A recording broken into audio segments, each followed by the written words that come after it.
উপস্থিত শ্রদ্ধেয় সভাপতি, সম্মানিত অতিথিবৃন্দ এবং আমার সহকর্মী আর আমার শিক্ষার্থীদের জানাই আসসালামু আলাইকুম।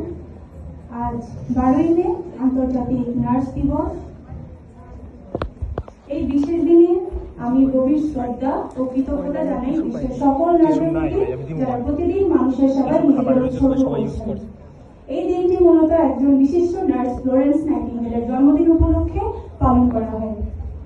তিনি ছিলেন আধুনিক নার্সিং সেবার পথপ্রদর্শক। তার দেখানো মানবতা, দয়া এবং পেশাদারিত্ব আজও আমাদের অনুপ্রেরণা দেয়। এই বছরের থিম অত্যন্ত তাৎপর্যপূর্ণ, আমাদের নার্স আমাদের ভবিষ্যৎ, নার্সিং পেশার উন্নতি, অর্থনৈতিক সমৃদ্ধি। নার্সিং কেবল একটি পেশা নয়, এটি একটি মানবিক দায়িত্ব। রোগীর যন্ত্রণায় সহমর্মিতা দেখানো, দুর্বলতার মুহূর্তে শক্তি যোগানো আর মৃত্যুর দ্বারগড়ায় দাঁড়িয়ে কাউকে আশার আলো দেখানো, এগুলোই নার্সের প্রতিদিনের কাজ। নার্সিং পেশার উন্নতি বলতে আমরা কি বুঝাই? নার্সদের উপযুক্ত প্রশিক্ষণ, উন্নত কর্মপরিবেশ, ন্যায্য বেতন এবং পেশাগত মর্যাদা নিশ্চিত করা।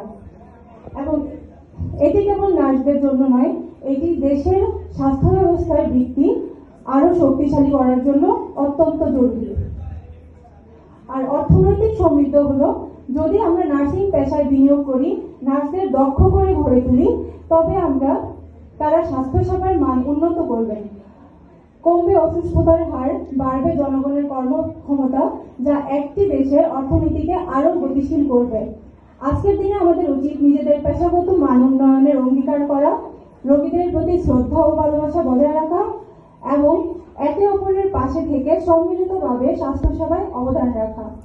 আজকের এই দিনে আমাদের উচিত নার্সদের প্রতি শ্রদ্ধা ও মূল্যায়ন করা, তাদের অধিকার, প্রশিক্ষণ ও পেশাগত উন্নয়নে আরো মনোযোগ দেওয়া জরুরি। সবাইকে আবারও নার্স দিবসের শুভেচ্ছা জানিয়ে আমার বক্তব্য শেষ করছি। ধন্যবাদ।